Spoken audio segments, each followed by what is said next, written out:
Hi guys, this is Abarth Walker. I'm gonna show you, I'm just trying a new product, It's to recoloring the top convertible of my car with the product Renovo, recolor it. It's in a black.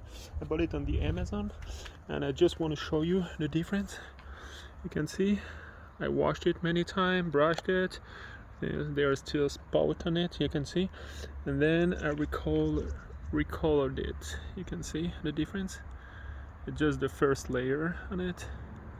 Look at this before, look at this and after. You see the difference? It's crazy, it's amazing. Look at this. And this is now with the first layer. You can see the difference. I just wanted to recolor it, in black, because I don't know this color, it's a kind of blue light something. So you can see the difference. Look at this, it's crazy. Yeah, so I'm gonna continue. I'm using, a panning brush. This one is quite large. You can see the size of it, but very efficient, on this. So thank you for watching. It might help this for you. Thank you.